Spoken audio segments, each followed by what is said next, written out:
The chamber was vast enough to hold representatives from 47 different species, and today every seat was filled. Commander Sarah Chen stood in the center of the circular room, surrounded by beings that looked nothing like her. Some had scales, others had fur, and a few were made of what looked like living crystal. Above her head, holographic displays showed images of death and destruction. Burning cities, bodies in the streets, children crying over their parents. Sarah wanted to look away, but she forced herself to watch. These images were the reason humanity stood trial today. 3,472,000,000 lives. The Vrex ambassador said. His voice was cold and sharp, like ice breaking. The Vrex looked like massive insects, with 4 arms and compound eyes that caught every tiny movement. That is the cost of humanity's crime. 3 worlds, entire populations, gone.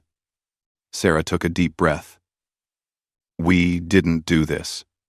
Humanity would never. Silence. The voice came from the council chair. A being called the Eternal Speaker. No one knew what species it belonged to. It wore flowing robes that hid everything except 2 glowing eyes. You will speak only when given permission. Sarah's hands trembled with anger, but she pressed her lips together and said nothing. The Eternal Speaker gestured, and new images appeared. These showed human ships near the affected worlds. They showed containers being transported. They showed what looked like human scientists working with biological materials. The evidence is clear, said Ambassador Theclon of the Kethric Empire. The Kethric were tall and thin, with skin that shimmered like oil on water. They were one of the most powerful species in the galaxy, and their opinion carried enormous weight. Humanity developed a biological weapon. They deployed it against the Vrex colonies. The genetic markers are undeniably human in origin. Let us examine that evidence, Sarah said quickly. Our scientists need to see the data. We need to run our own tests. Anyone can fake genetic markers, if they— Are you suggesting the Vrex fabricated evidence of their own people's deaths? No, I'm saying someone else might have done this and made it look like us. Sarah's voice rose despite her best efforts to stay calm. Why would we attack the Vrex? We have treaties with them. We have trade agreements. We have nothing to gain from this. You have everything to gain, the Vrex ambassador said. Our colonies were rich in rare minerals. Minerals that humanity has been desperately seeking for their expansion projects. That's not true, we can prove. Enough. The Eternal Speaker stood, and the entire chamber fell silent. This council has reviewed all evidence. We have heard testimony from survivors. We have examined the biological weapon's genetic structure. All findings point to humanity. Sarah felt her heart sink. She looked around the chamber, searching for friendly faces. The Deltharian representative, who had always been kind to humans, wouldn't meet her eyes. The Zolari, who humanity had helped during a famine, looked away. Even the smaller species who usually supported Earth were silent. The vote will now commence, the Eternal Speaker announced.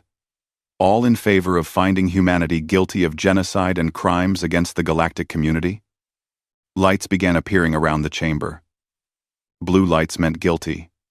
Red lights meant innocent. Sarah watched as blue light after blue light flickered on. The Kethric voted blue immediately. The Vrex, of course, voted blue. But so did the Deltharians. So did the Zolari. Species after species voted against humanity. When the count finished, 43 species had voted guilty. Only 4 had voted innocent. And those were tiny species, with almost no power in the council. The verdict is decided, the Eternal Speaker said. Humanity is found guilty of genocide. The sentence is immediate expulsion from the Galactic Council and complete isolation. All jump gates leading to human space will be closed. All trade agreements are cancelled. All diplomatic relations are severed. Humanity will be confined to their home system and their existing colonies. Any attempt to leave this quarantine zone will be considered an act of war and will be met with total military force. Sarah felt like she was falling. The chamber seemed to spin around her. You can't do this. You're sentencing billions of humans to isolation. Our colonies depend on trade. Our people depend on the jump gates. We'll be cut off from everything. You should have considered that before committing genocide, the Vrex ambassador said coldly. We didn't do it, Sarah shouted. Her military training abandoned her, and raw emotion took over. Someone is framing us. Can't you see that?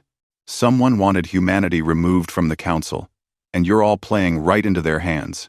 The Eternal Speaker gestured, and 2 security officers appeared beside Sarah.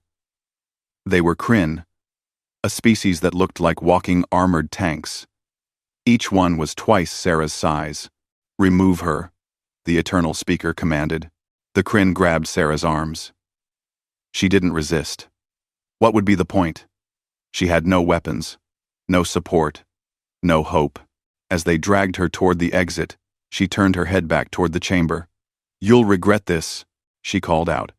When you find out the truth, when you realize what you've done, you'll regret this. No one answered. The representatives were already standing, already leaving, already putting humanity behind them, like a bad memory. The Kryn pulled Sarah through corridors that had once felt welcoming but now seemed like a prison. Other species passed them, and some pointed at Sarah. Some whispered. Some laughed. The human who thought her people could sit among the great powers of the galaxy. The human whose species had committed the ultimate crime. They brought her to the docking bay where the human diplomatic ship waited. The rest of Earth's delegation was already there, all of them looking shocked and broken. Ambassador Williams, who had led humanity's council efforts for 20 years, looked like he had aged a decade in the last hour. Sarah, he said quietly, they did it. They actually did it. We need to get word to Earth, Sarah said. Already done, Ambassador Williams said. But there are 15 human ships currently using the gate network. They won't make it home before the shutdown. Sarah closed her eyes. 15 ships, thousands of people, stranded in hostile territory. The Kryn pushed her toward the boarding ramp of the human ship. She climbed aboard, and the rest of the delegation followed. The ship's captain, a woman named Rodriguez, was already at the controls. Strap in, Rodriguez said. They're giving us a 30-minute window to get out of council space. After that, they'll fire on sight. The ship launched. Sarah strapped herself into a seat and stared out the window. Below them, the council station grew smaller. It was a massive structure, a symbol of cooperation between species, of unity in the face of a vast and dangerous universe. Humanity had been so proud to join that station. They had worked so hard to prove themselves worthy, and now they were being thrown out like garbage. Captain Rodriguez, Sarah said. Can you access the data networks? I need to see the evidence files one more time. Rodriguez shook her head. They've already locked us out. We can't access anything. Sarah slammed her fist against the armrest. Of course they did. Can't let us see the truth. Can't let us prove our innocence. Ambassador Williams moved to sit beside her. Sarah, I know you're angry. We all are. But we need to think about what comes next. Earth needs to prepare for isolation. Our colonies need supplies. Our people need hope. Hope? Sarah laughed. But there was no humor in it. What hope? We've been branded as genocidal monsters. The entire galaxy thinks we murdered 3 billion people. How do we come back from that? I don't know, Williams admitted. But we have to try. The ship accelerated, heading toward the nearest jump gate that would take them back to human space. As they traveled, reports started coming in. Human ships were being denied docking rights at stations throughout the galaxy. Human traders were being arrested on suspicion of carrying biological weapons. Human tourists were being rounded up and deported. And then came the worst news. One of the 15 stranded human ships had been destroyed. The captain had refused to surrender to Vrex authorities. and they had opened fire. 300 people dead. Sarah felt tears on her face but didn't bother to wipe them away. This was really happening. Humanity was being cast out. They reached the jump gate, and Rodriguez entered the coordinates for Earth. The gate activated, forming a swirling vortex of blue energy. The ship entered, and space twisted around them. For a moment, Sarah felt like she was being stretched across the universe. Then, they emerged on the other side. Earth, home. The blue and green planet hung in space ahead of them, beautiful and fragile. Earth control is hailing us, Rodriguez said. Put them through, Williams ordered. A face appeared on the screen. Admiral Thompson, head of Earth Defense Fleet. He looked grim. Ambassador Williams, we've been monitoring the Council broadcasts. Is it true? Are we expelled? It's true, Williams said. And it's worse than that. They're closing all jump gates to human space. Any human ship that tries to leave will be fired upon. We're being quarantined. Thompson's face went pale. Our colony ships. We have 3 vessels heading to new worlds. They won't have enough supplies to turn back. Then they'll have to settle without support, Williams said. Admiral, we need you to recall every human ship that's outside the quarantine zone. Bring everyone home. And then we need to prepare for a long isolation. How long? Williams looked at Sarah, then back at the screen. Sarah spoke up. Admiral, I need access to our intelligence networks. I managed to grab a data fragment before they locked us out of Council systems. It's not much, but it might be a lead. What kind of lead? Thompson asked. The kind that points to the Kethric, Sarah said. I think they're behind this. I think they framed us. Thompson was quiet for a moment. That's a serious accusation. The Kethric are one of the most powerful species in the galaxy, which makes them the perfect culprits, Sarah said. They have the resources to fake evidence. They have the motive. They've been pushing for greater control of the Council for years, and humanity was always voting against their proposals. Even if you're right, what can we do about it? Thompson asked. We're being isolated. We have no allies. The entire galaxy believes we're guilty. Sarah stared at Earth, hanging peaceful in space. Her home. Humanity's home.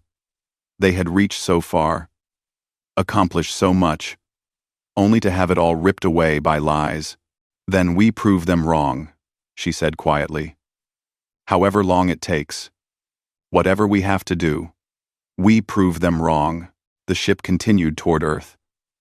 Behind them, across the galaxy, jump gates were shutting down one by one. The pathways to human space were closing. Humanity was being locked away from the rest of the galaxy. But Sarah made herself a promise. Someday, somehow, they would return. And when they did, the galaxy would learn the truth. Even if it took 100 years, even if it took 1,000, humanity would return. President Marcus Webb stood at the podium, looking out at the cameras that would broadcast his speech to every corner of Earth and to all the human colonies. Behind him, the flags of Earth's nations hung in a row. Before him, the weight of billions of people's hopes and fears pressed down like a physical force. It had been 3 months since the exile. 3 months since the galaxy turned its back on humanity. In that time, the situation had grown worse. The jump gates were sealed. Trade had stopped. Colonies were rationing food. Panic was spreading. Webb cleared his throat. The cameras focused on his face. My fellow humans, he began. I won't lie to you. We face the darkest moment in our species' history. We have been cast out by the galaxy. We have been labeled as monsters. Our name has been dragged through the mud, and the truth doesn't seem to matter. He paused, letting the words sink in. In living rooms across Earth, people watched. On colony ships between the stars, crews gathered around screens. On Mars, in the lunar cities, in the orbital habitats, humanity listened. They wanted us gone, Webb continued. His voice grew stronger. They wanted us isolated and broken. They wanted us to fade away into history as a cautionary tale. But I stand before you today to tell you this. We will not fade. We will not break. We will not let them win. He gripped the podium. Starting today, Earth and all human colonies are entering a new phase. We call it the Silent Initiative. For as long as it takes, we will go dark. We will cut off all contact with the galactic community. We will focus entirely on our own survival and growth. On Mars, Governor Chen Li watched the speech with her advisors. Is he serious? One of them asked. We're going to just hide. Listen, Chen said quietly. Webb was still speaking. But make no mistake, we're not hiding, we're building. Every scientist, every engineer, every person with an idea, we need you now. The rules that the galaxy imposed on us, the restrictions on certain technologies, those don't apply anymore. We're on our own, which means we're free. In a research laboratory on Europa, Dr. Sarah Martinez stopped her work to watch.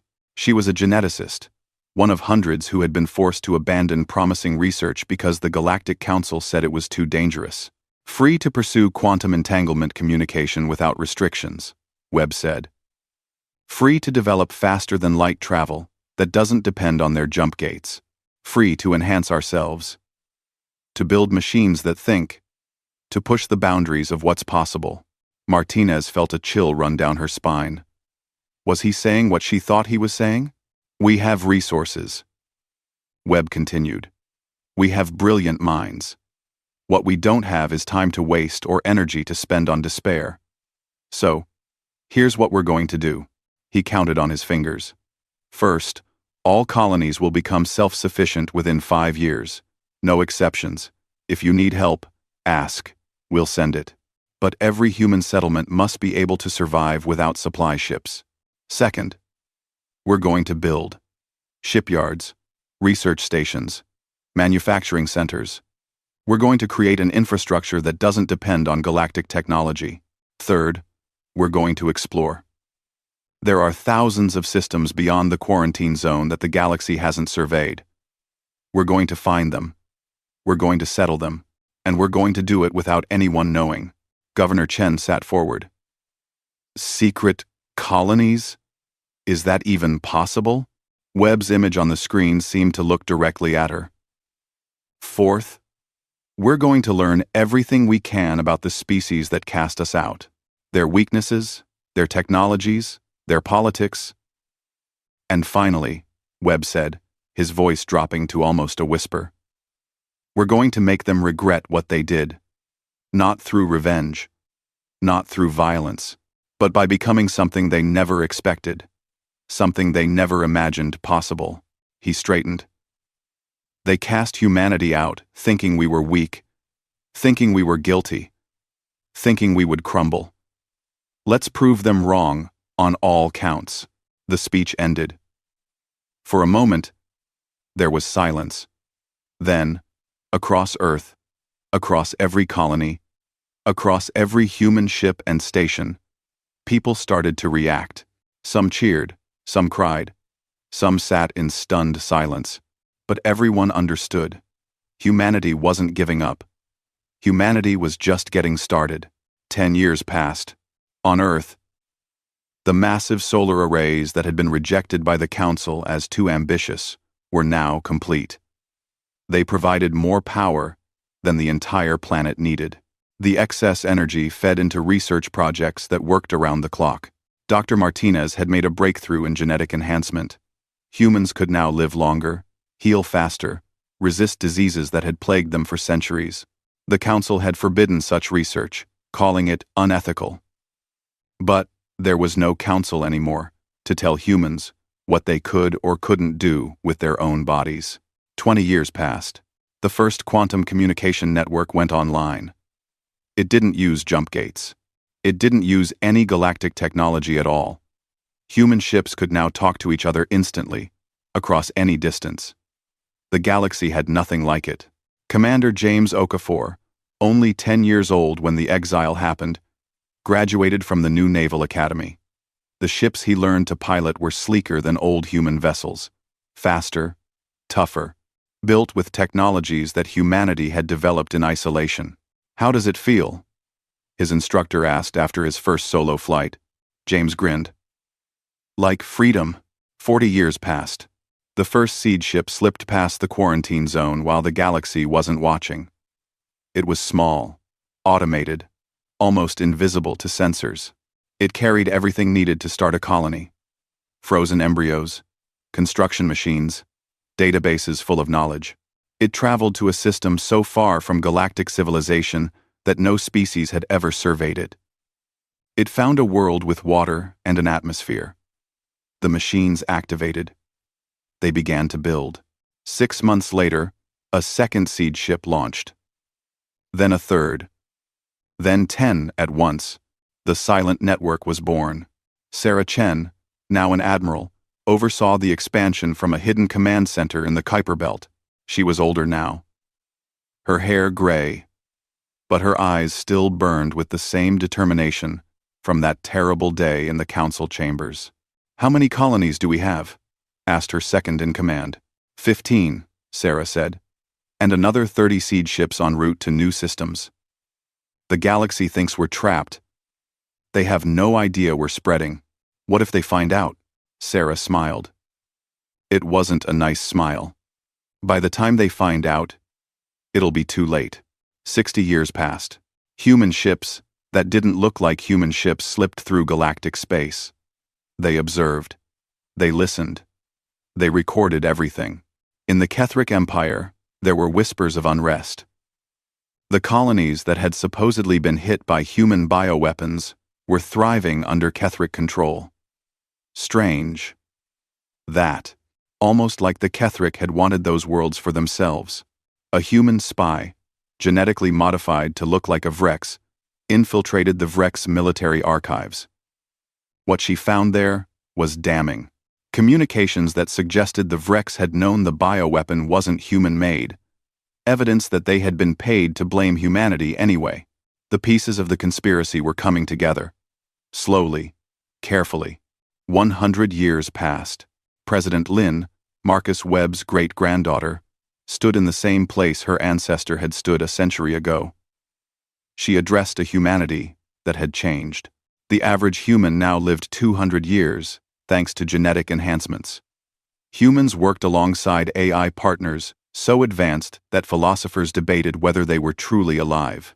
Human ships could cross vast distances without jump gates, powered by fusion drives that converted matter directly to energy. "We have survived," President Lin said. "We have thrived. We have spread to 30 worlds that the galaxy doesn't know about. We have technologies they can't imagine. But we're not done." She looked into the camera. "The galaxy still believes we're guilty. Still believes we're locked away. It's time to start changing that belief. Not loudly. Not obviously. But we're going to start leaving traces. Hints. We're going to make them wonder." In the silent network, colony ships celebrated. They had been born after the exile. They had never seen galactic civilization. But they knew the stories. They knew what had been taken from their grandparents. 150 years passed. A Vrex pirate fleet disappeared near the edge of the quarantine zone. No wreckage, no survivors. Just gone. 3 months later, a Kethric scout ship vanished in the same region. 6 months after that, a civilian transport reported seeing strange ships. Ships that didn't match any known design. Ships that moved impossibly fast. The reports were filed and forgotten. Probably just sensor glitches. Probably just pirates attacking each other. But in certain offices, in certain intelligence agencies, people started paying attention. 200 years passed. Sarah Chen was still alive. Barely. At 237 years old, even with genetic enhancement, her body was failing. She lay in a medical bay on a station that orbited a world called New Earth, the first of the secret colonies. Her great-granddaughter, also named Sarah, sat beside her bed. This Sarah wore the uniform of a diplomatic officer. She was young, brilliant, and ready. "Is it time?" the elder Sarah asked, her voice weak. "The council is weakening," young Sarah said. "The Ketheric have taken more power.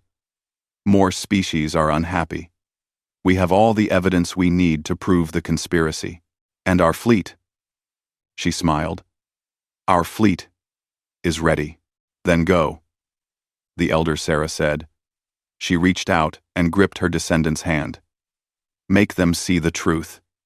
Make them understand what they threw away." "I will," young Sarah promised. The old woman's eyes closed. She had lived long enough to see humanity transform from a broken species into something magnificent. Long enough to know that the day of return was coming. She never woke up, but she died, smiling. On Earth, in the hidden colonies, in secret shipyards scattered across uncharted space, humanity prepared.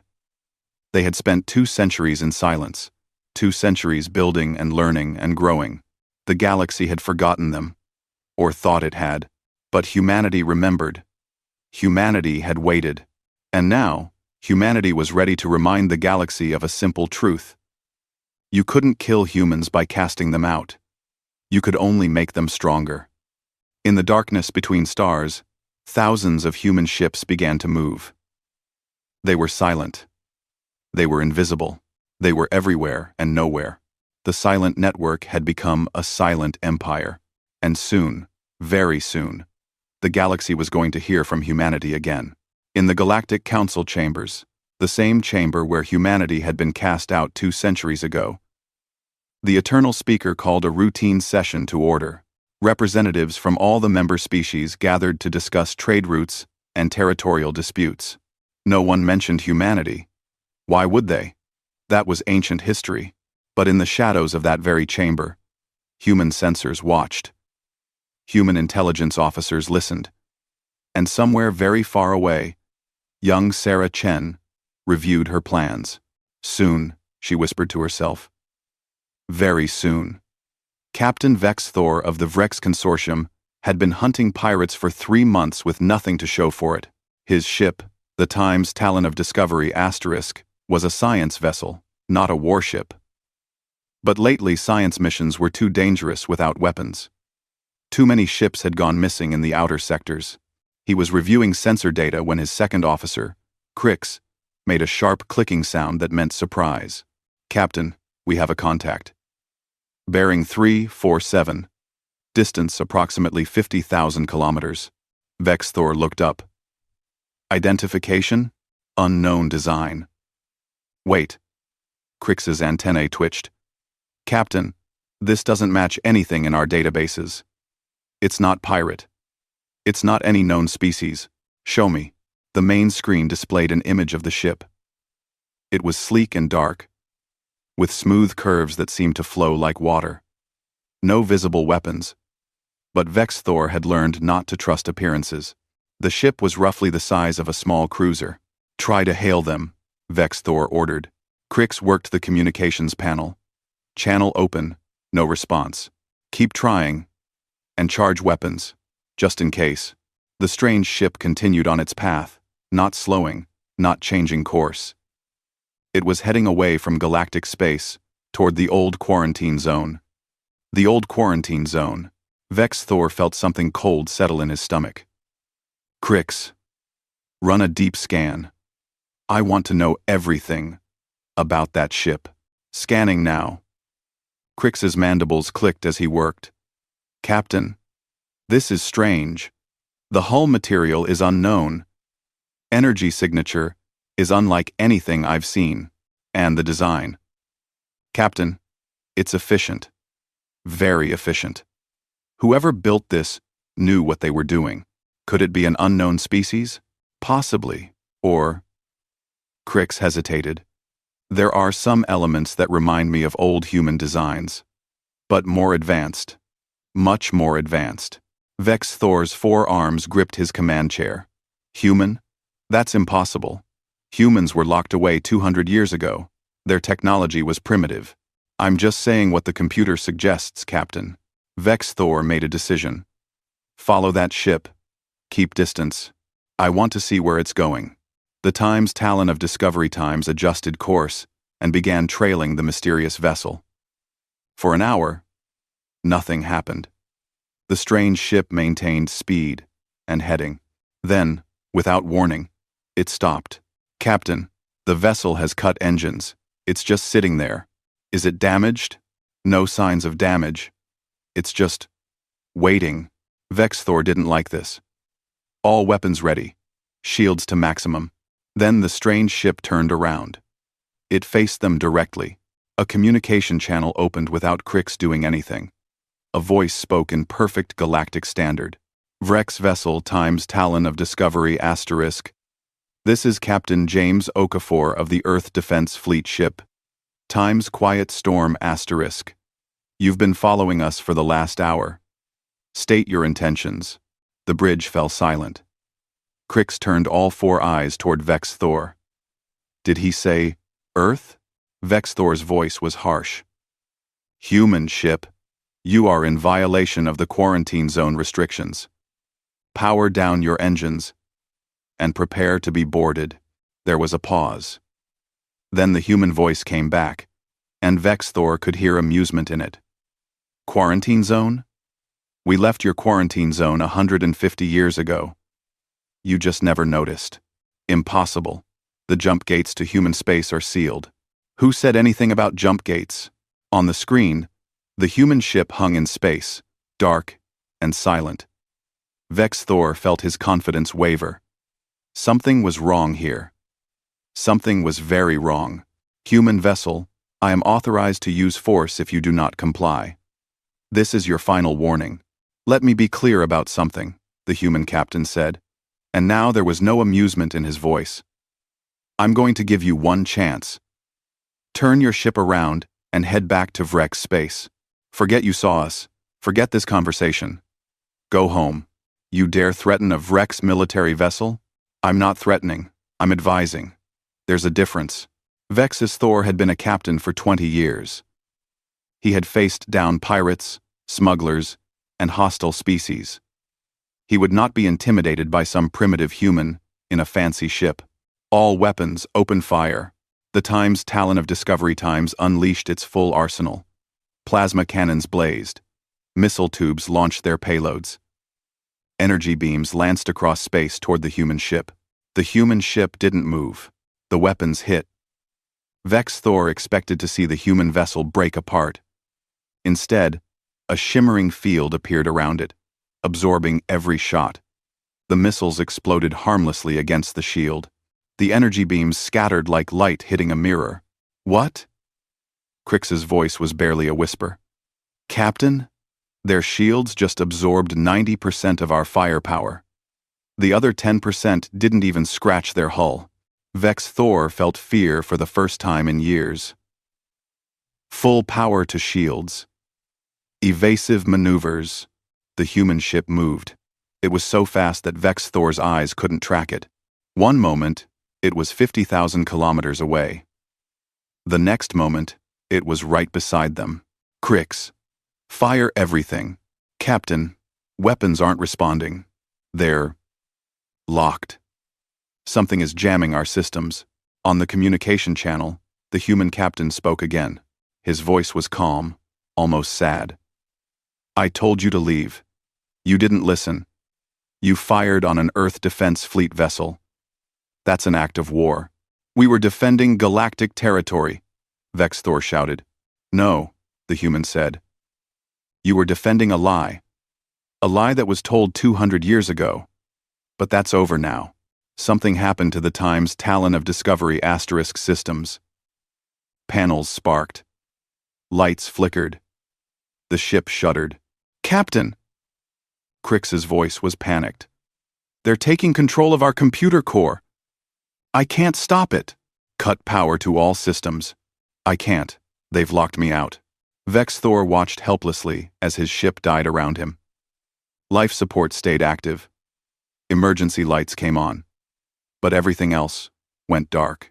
The human captain's voice came through one last time. I'm leaving your life support intact. Send a message to your superiors. Tell them humanity has returned. Tell them we're not the same species you exiled. And tell them that if they fire on us again, we won't be so merciful." The communication channel closed. Through the view screen, Vex Thor watched the human ship move away. It accelerated smoothly, impossibly fast, and then it simply vanished. "Where did it go?" Vex Thor demanded. Crix was working frantically at his station, trying to restore systems. "I don't know. It just disappeared. No jump gate signature. No wormhole. It was just gone. Get communications back online. Now. We need to report this." It took 3 hours to restore enough systems to send a message. When Vex Thor finally connected with Vrex Command, his report was met with silence. "Say that again," the command officer said slowly. "You encountered a human ship?" "Yes, sir. It disabled us completely. Their technology is far beyond ours." "That's impossible. Humans were quarantined. They couldn't have." "They did," Vex Thor interrupted. "I saw it with my own eyes. And if that was just one ship, if they have more like it." He didn't finish the sentence. He didn't need to. The command officer's image on the screen looked shaken. "Stay where you are. We're sending a recovery team." "And Captain? Don't share this information with anyone. That's a direct order." The communication ended.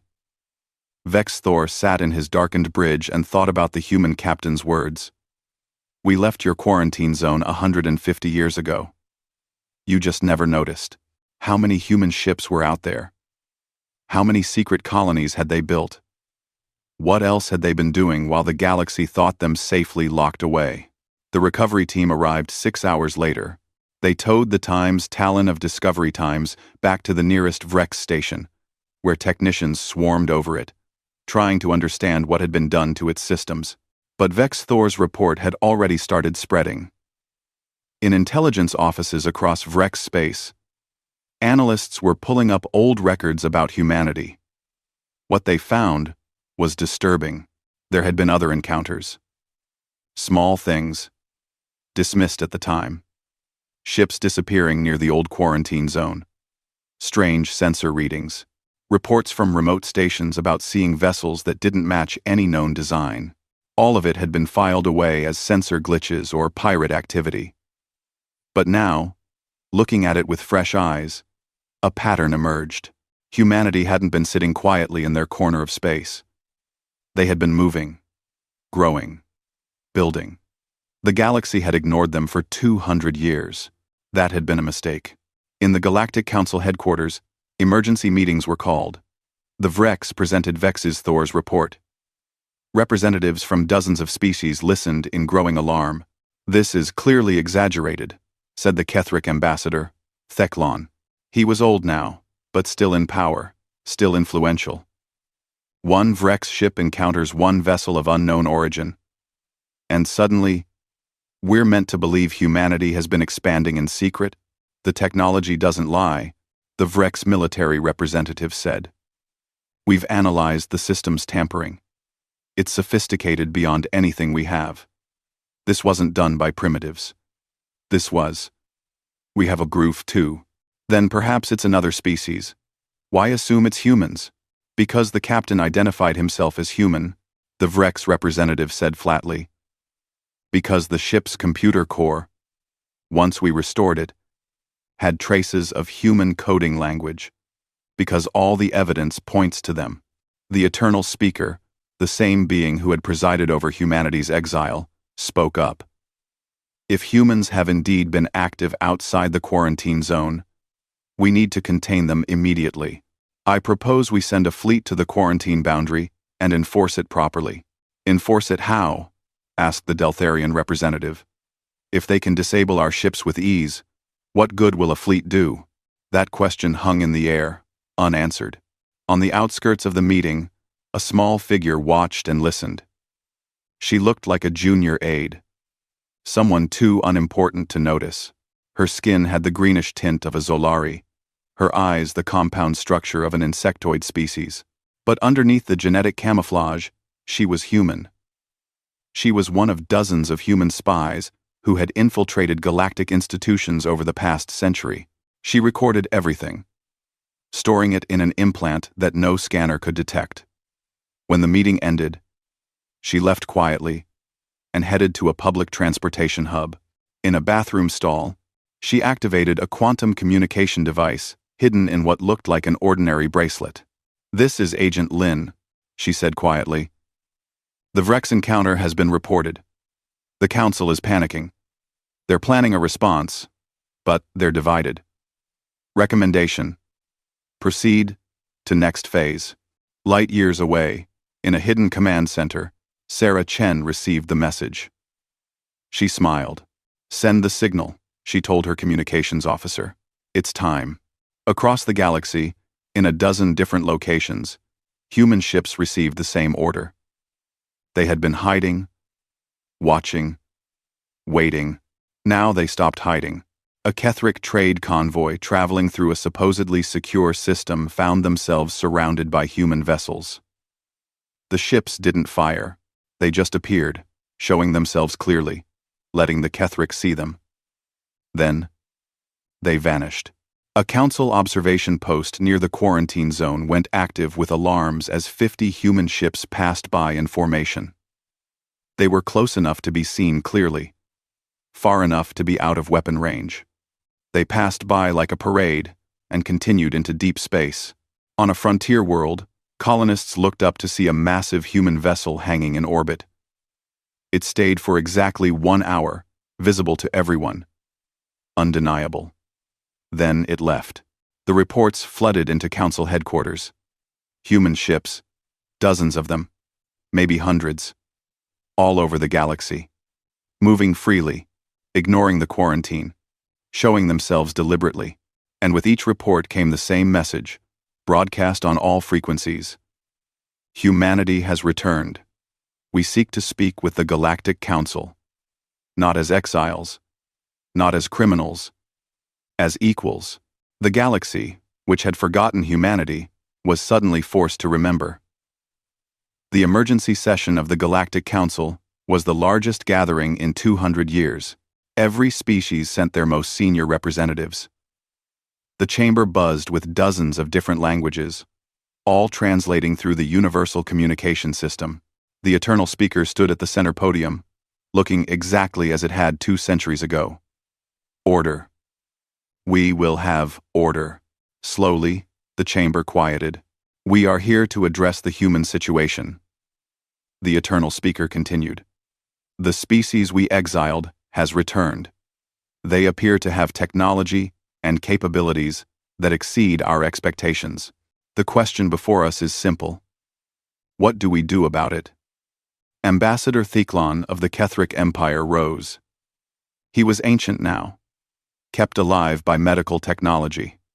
His shimmering skin had dulled with age, but his voice was still strong. "What we do is enforce the quarantine," he said. "Humanity was exiled for genocide. That sentence has not been lifted. If they resist, we respond with force." "Force?" The Vrex representative stood. "Did you not read the reports? They disabled one of our ships without effort. They appear and disappear at will. They have ships in systems we thought secure." "Then we negotiate," said the Deltharian ambassador. "Perhaps we can reach an understanding. Negotiate with genocidal criminals?" Theclon's voice dripped with contempt. "Is that what this council has become?" "Perhaps," a new voice said. "You should ask whether they were actually criminals." Everyone turned. Standing at the entrance to the chamber was a human woman. She wore a simple gray uniform with no weapons. Her dark hair was pulled back, and her eyes swept the room with calm confidence. "Who are you?" the Eternal Speaker demanded. "How did you enter this chamber?" "My name is Sarah Chen. I'm a diplomatic envoy from Earth, and I walked in through the front door." She smiled slightly. "Your security is quite good, but not good enough." Guards moved toward her. But the Eternal Speaker raised a hand. "Wait. Let her speak. I want to hear what humanity has to say for itself." Sarah walked down the central aisle. Her footsteps echoed in the silent chamber.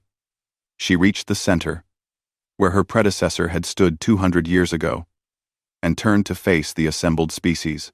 200 years ago, she began. My great-great-grandmother stood in this spot.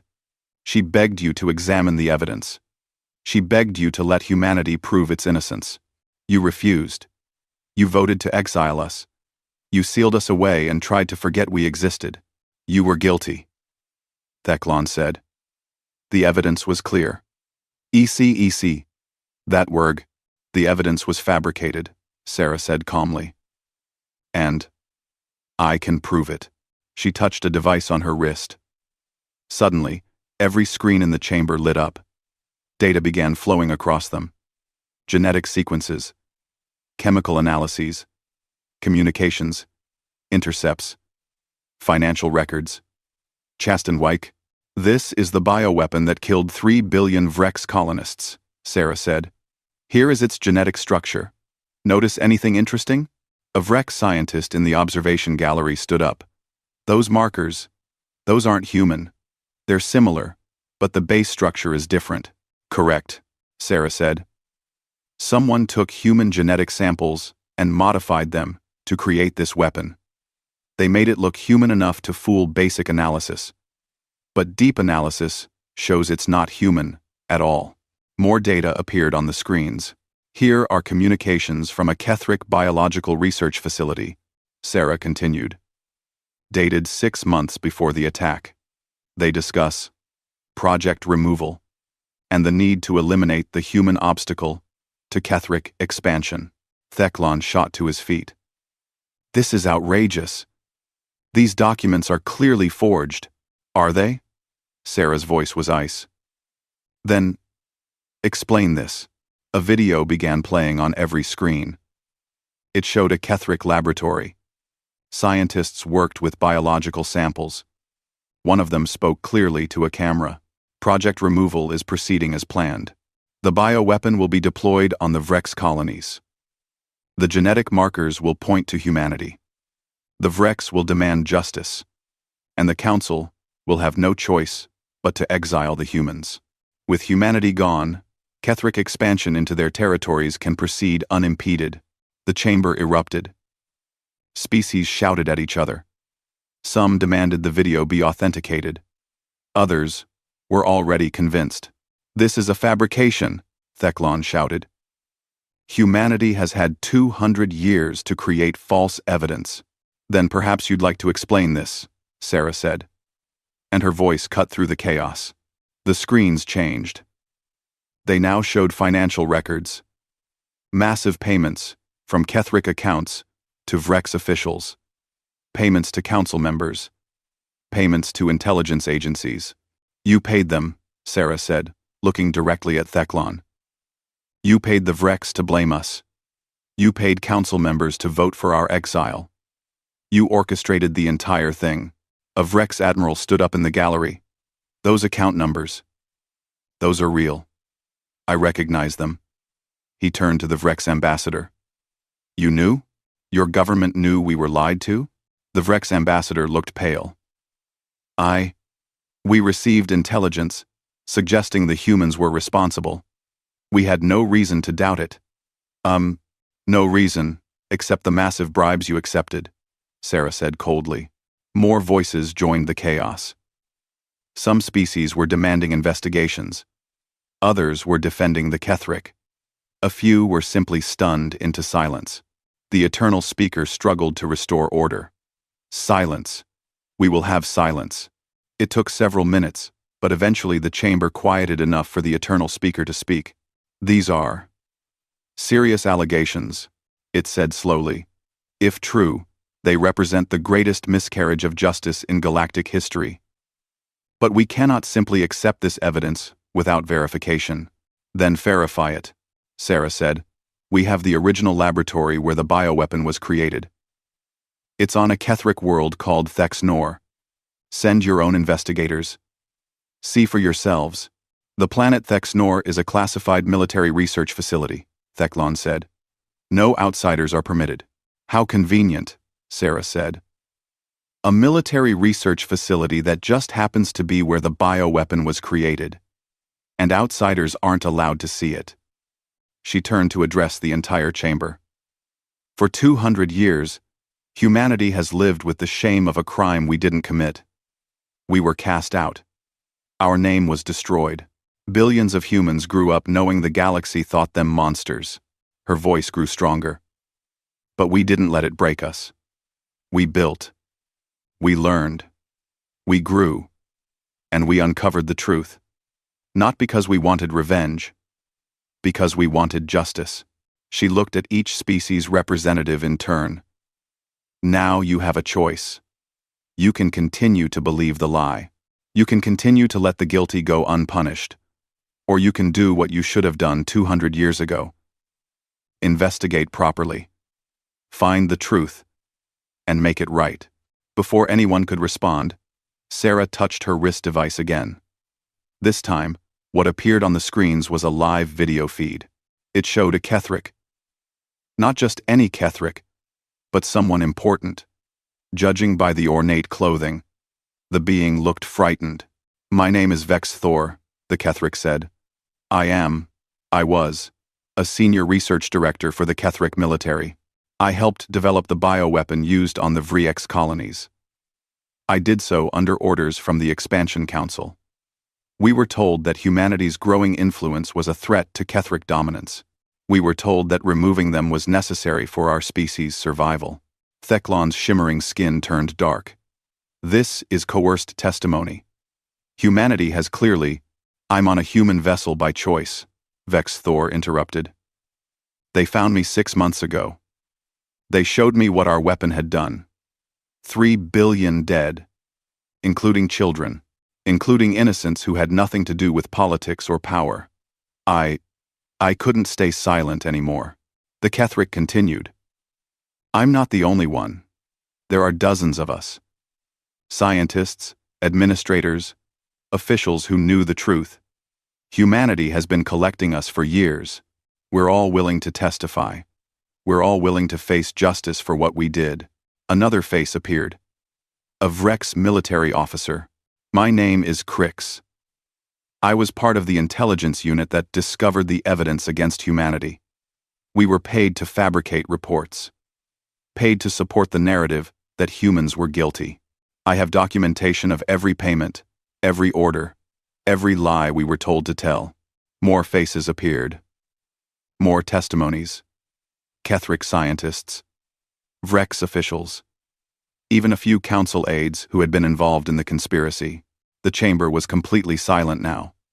Everyone watched the screens. Watched these beings confess to their part in the greatest deception in galactic history. When the testimonies ended, Sarah spoke again. Her voice was quieter now, but somehow more powerful. "This is what humanity has been doing for 200 years. Not planning revenge. Not building weapons of conquest. We've been investigating. We've been finding the truth. We've been collecting evidence and witnesses." She paused. "We've also been building, yes. Building technologies that let us survive without you. Building ships that can move freely without your jump gates. Building an infrastructure that doesn't need galactic approval. Because we learned a lesson 200 years ago," she continued. "We learned that we can't trust others to protect us. We can't trust that justice will be served. We can only trust ourselves." Trust. Theclon had been silent during the testimonies, his skin darker and darker. Now he spoke, and his voice shook with rage. "Even if this evidence is real, even if some Ketheric officials conspired against humanity, that doesn't give you the right to threaten the galactic order. You're displaying military force. You're violating the quarantine. We're demanding justice," Sarah interrupted. "That's all. Justice for 3 billion Vrex who died in your conspiracy. Justice for humanity, who spent 2 centuries in exile for your crime. Justice. And if we refuse?" Theclon asked. Sarah's expression didn't change. "Then you'll learn exactly what 200 years of desperate innovation can accomplish. We don't want war. We don't want revenge. But we will have justice. One way or another, the Eternal Speaker looked around the chamber. The Council needs time to review this evidence, to investigate these claims. No, Sarah said simply. The time for delays is over. The evidence is before you. The witnesses are available. You can have justice now, or you can have war. Choose. You dare threaten this council? Theclon's voice was almost a scream now. I'm not threatening, Sarah said. I'm stating facts. Humanity is not the weak species you exiled. We're not asking permission anymore. We're not begging for fairness. We're telling you how this is going to work. She touched her wrist device one more time. Every screen showed the same image now. A star map. Dozens of systems were highlighted in blue. These are human colonies, Sarah said. Hidden colonies that we've built over the last 2 centuries. Each one is self-sufficient. Each one has defensive capabilities that exceed anything in the galactic fleet. We have 30 settled worlds. We have hundreds of ships. We have technologies you don't understand. She let that sink in. We're not your enemy. We never were. But we're also not your victims. Not anymore. What do you want? The Deltharian ambassador asked. She sounded genuinely curious, not hostile. The truth acknowledged, Sarah said. The Kethric officials responsible for this crime prosecuted. The Vrex officials who participated prosecuted. Reparations for humanity's 200 years of exile. And a formal apology from this council. And if we agree to these terms, the Eternal Speaker asked, then humanity will consider rejoining galactic civilization, Sarah said. Not as the species we were, not as suppliants, but as equals, as partners in building something better than what exists now. And if we don't agree? Theclon asked, though his voice had lost its confidence. Sarah smiled. It was not a pleasant smile. Then we don't need you. We'll continue building our own civilization. We'll continue expanding. We'll continue advancing. And someday, maybe in another 100 years, you'll realize that the galaxy's center of power has shifted. That Earth doesn't need the Council. The Council needs Earth. She let those words hang in the air. You have 24 hours, Sarah said. After that, I'm leaving. And humanity will make its own decision about our future relationship with the galaxy. She turned and walked toward the exit.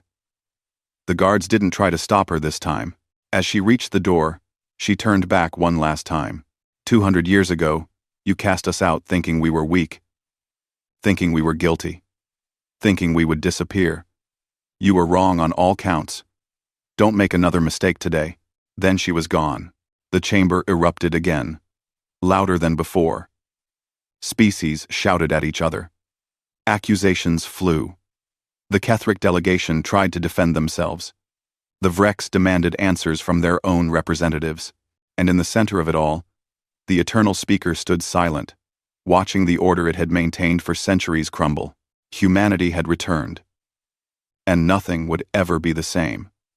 The Kethric Empire made its decision within 6 hours of Sarah Chen's ultimatum. They chose war. Admiral Thek-Nor, military commander of the Kethric Defense Force and nephew to Ambassador Theclon, ordered the immediate mobilization of the Kethric fleet. It was the second largest military force in the galaxy, with over 2,000 warships. They had been preparing for this moment since the first reports of human ships appeared. We will crush them quickly, Thek-Nor told his command staff. They have technology, yes, but they're a small species. Limited resources. Limited numbers. We will overwhelm them with sheer force. The fleet assembled in the Kethric home system. Battleships the size of cities. Carriers filled with fighters. Destroyers bristling with weapons. It was the largest show of military might the galaxy had seen in a century. They plotted a course to Earth. They would go to the human homeworld and force surrender. It would take 3 weeks using the Jump Gate network. They made it 5 days. The first attack came as the fleet passed through the Helix Nebula, a cloud of gas and dust that made sensor readings difficult. Kethric ships relied on their powerful shields and thick armor. They didn't worry about ambushes. They should have. Human ships appeared out of nowhere. Not from jump gates.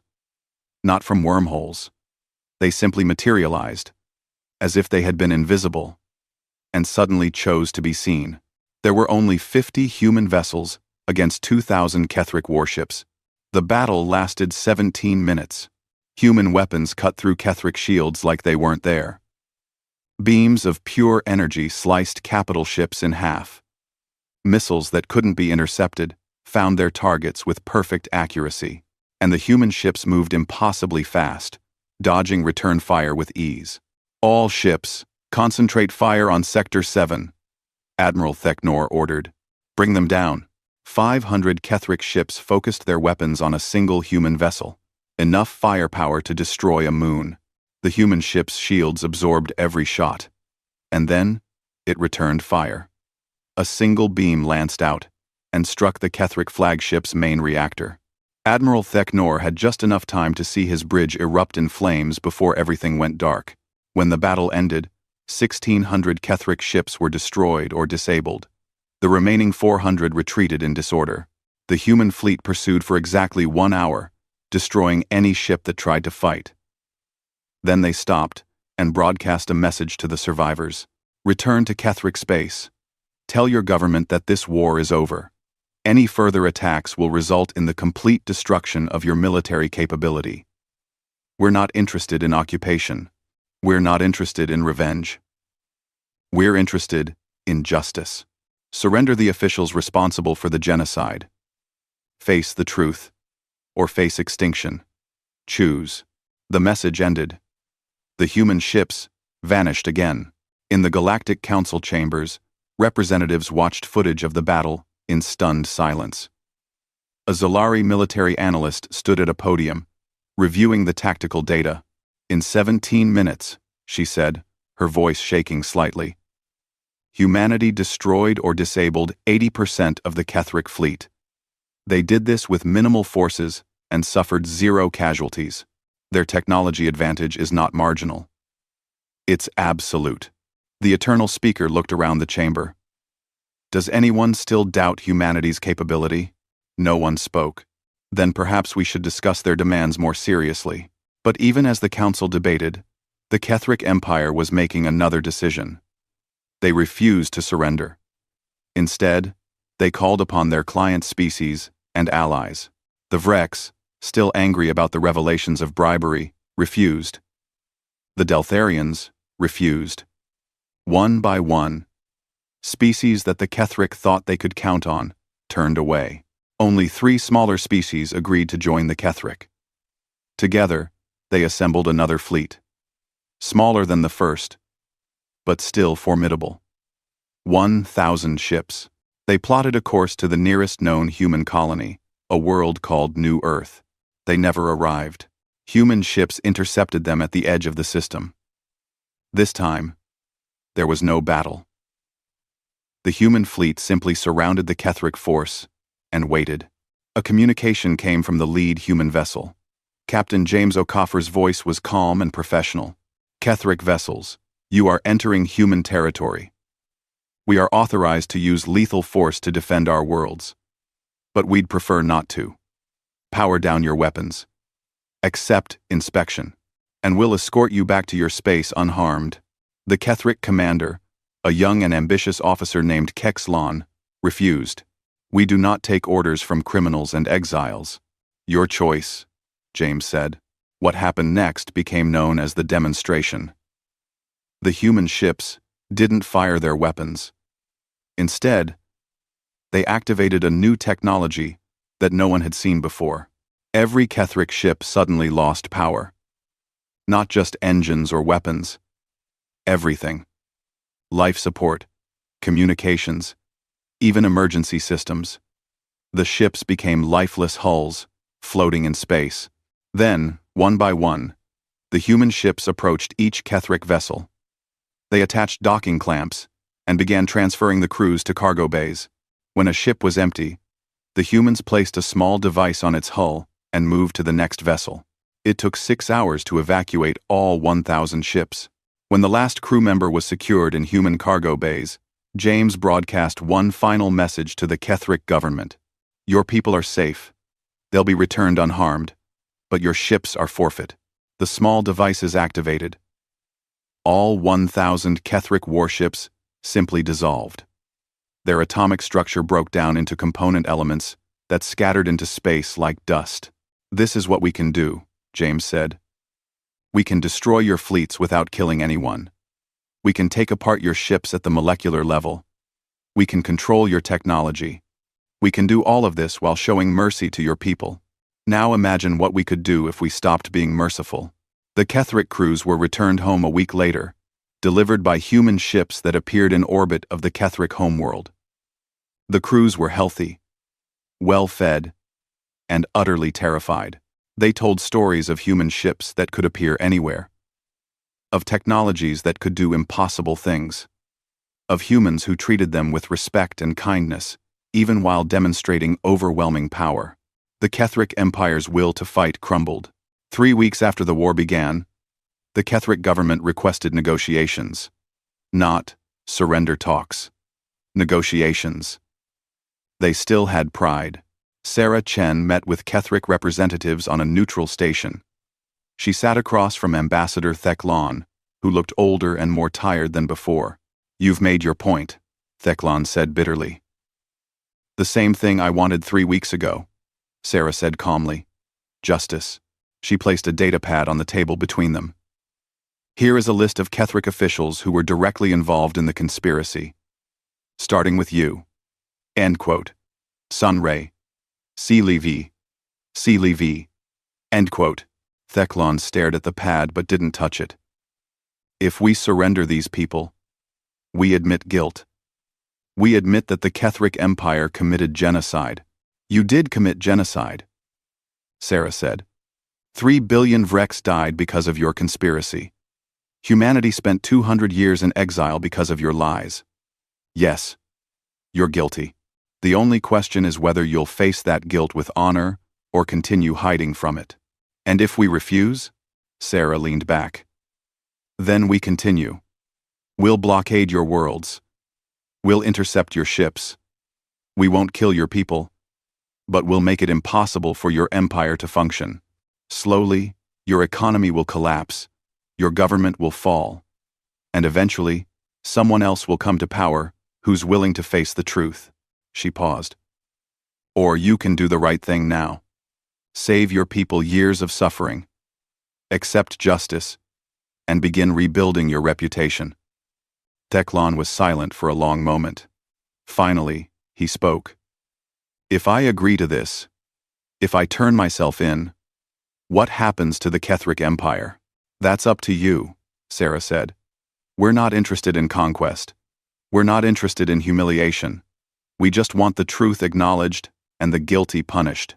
The Kethric people aren't responsible for what their leaders did. They deserve a chance to move forward. Theklan looked at her with something that might have been respect.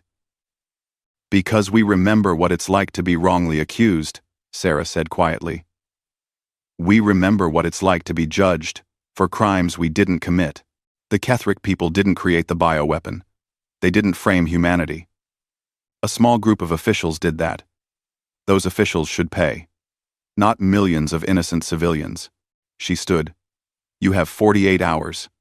After that, the blockade begins. 36 hours later, Ambassador Theklan and 42 other Kethric officials surrendered themselves to human custody. They were transported to a tribunal that had been established on a neutral world. The trials took 3 months. Human lawyers presented evidence. Kethric lawyers tried to defend their clients. Judges from 7 different species, including humans, reviewed everything. In the end, 37 officials were found guilty of genocide, conspiracy, and crimes against sapient beings. They were sentenced to life imprisonment. 5 were found guilty of lesser crimes and received shorter sentences. Ambassador Theklan, as the conspiracy's architect, received the longest sentence. As human guards led him away, he looked back at Sarah Chen. You won, he said. Are you satisfied? No, Sarah said honestly. 3 billion beings are still dead.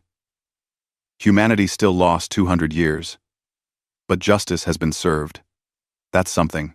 With the Ketheric officials in custody, the Galactic Council had no choice but to act. They convened a special session to address humanity's demands. The Eternal Speaker stood before the assembled representatives and did something that being had never done before. It apologized. 200 years ago, this council made a grave error. We rushed to judgment. We ignored evidence. We cast out an innocent species because we believed lies. For this, we offer our deepest apology to humanity. The words were broadcast across the galaxy. Billions of beings heard them. Furthermore, the Eternal Speaker continued. We recognize that the old council structure failed. It allowed corruption. It allowed injustice. Therefore, we are dissolving this council. Shock rippled through the chamber. In its place, we propose a new organization, one with transparent laws, one with independent oversight, one that cannot be swayed by bribes or politics. We invite humanity to help us build this new galactic community. Sarah Chen stood to respond. She had been elected by Earth's government to speak for humanity. We accept the apology, she said, but we have conditions for joining any new galactic organization. She outlined humanity's requirements. True equality for all species, evidence-based justice, independent courts, shared technology, protections against the kind of corruption that had destroyed the old council. Some species agreed immediately. Others hesitated. A few refused outright. That's fine, Sarah said. Humanity is not demanding universal agreement. We're offering a choice. Join the new system or don't. But those who join will have access to human technology, to human markets, to human friendship. Those who don't join are welcome to maintain the old ways. We won't interfere. We won't attack. We'll simply build something better beside you. It was a bold strategy. Instead of forcing change, humanity offered an alternative. Within a year, 23 species had joined what was now called the Free Species Compact. The organization established its headquarters on a neutral station, newly built using both human and alien technology. The old Galactic Council still existed, but it was a shadow of its former self. Only 12 species remained loyal to it. And even they were reconsidering. The galaxy's power structure had fundamentally shifted. Earth was no longer a supplicant. It was a leader. And humanity's principles of justice and equality were spreading. On Earth, in the Capitol building, a ceremony was held. President Amara Lin stood beside a very special guest, Sarah Chen, the elder. At 237 years old, she had lived to see everything. The exile, the long silence, the return, the war, and now, the victory. She looked frail, her body finally giving out despite the best medical technology.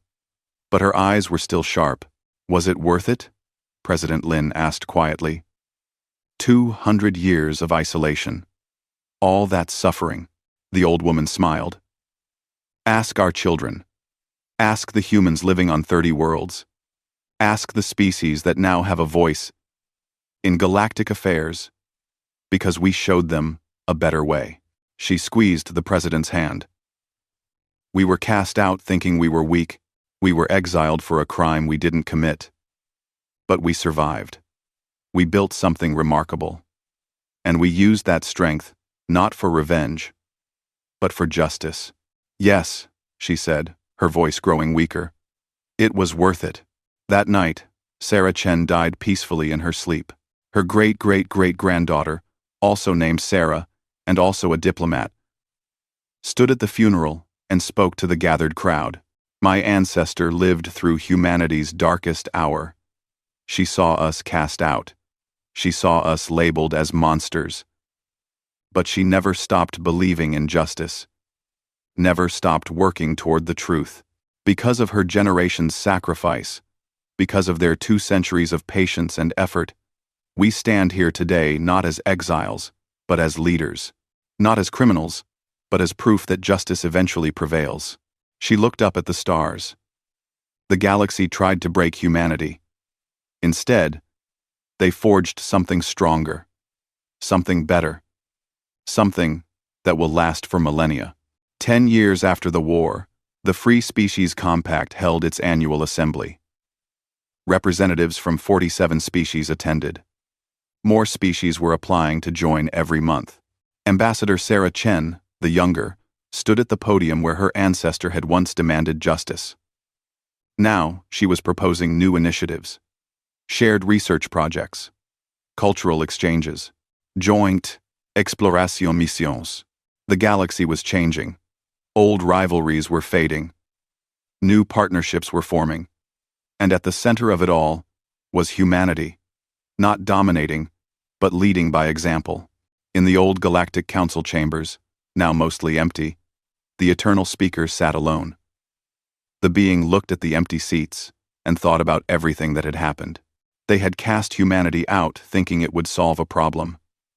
Instead, they had created something they could never have imagined. A species tempered by injustice, strengthened by isolation, and ultimately victorious through patience and wisdom. The Eternal Speaker had lived for 1,000 years. It had seen empires rise and fall, but it had never seen anything like humanity. They had been cast out. They had built a hidden empire, and they had changed everything. The galaxy would never be the same again. And perhaps, the Eternal Speaker thought, that was exactly what the galaxy needed. In the darkness between stars, human ships continued their work, exploring new systems, building new colonies, helping species that had joined the Compact develop their own technologies. Humanity had learned a bitter lesson 200 years ago. That justice delayed is not justice denied. That strength built in silence can speak louder than any weapon.